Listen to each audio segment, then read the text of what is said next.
Exact endogenous function of DMT in the human body is still being researched. Recent studies have indicated that DMT is produced in the pineal gland, choroid plexus, and brain. Intriguingly, its levels were observed to increase in the visual cortex of rats during cardiac arrest, leading to hypotheses about its potential role in near-death experiences. Imagine, then, the CSF as a conduit for the transmission of information.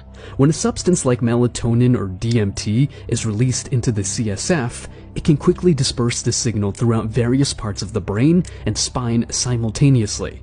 This transmission occurs without the need for synapses, allowing for a total synchronization of information.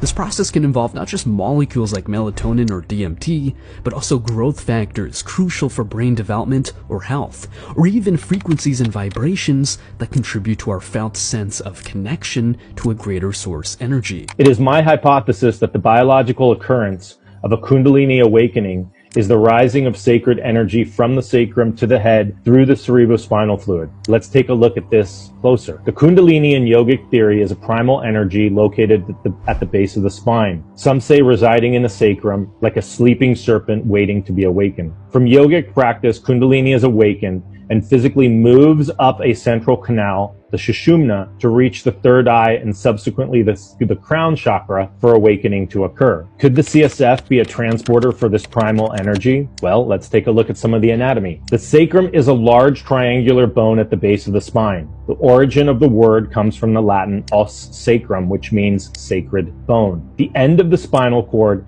is approximately at L2, and the CSF goes all the way down to about sacral level 2 or 3. Interestingly, there's a filament called filum terminale that goes all the way down from the bottom of the spinal cord to the coccyx. Remember, within the spinal cord, there's a canal filled with fluid that goes all the way up the spinal cord to the third ventricle. Some people claim there is a small fiber within the central canal of the spinal cord made of condensed CSF protein that goes to the pineal gland called Reisner's fiber.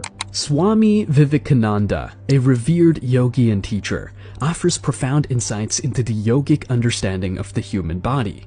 He explains, according to the yogis, there are two nerve currents in the spinal column, called Pingala and Ida, and a hollow canal called Sushumna, running through the spinal cord.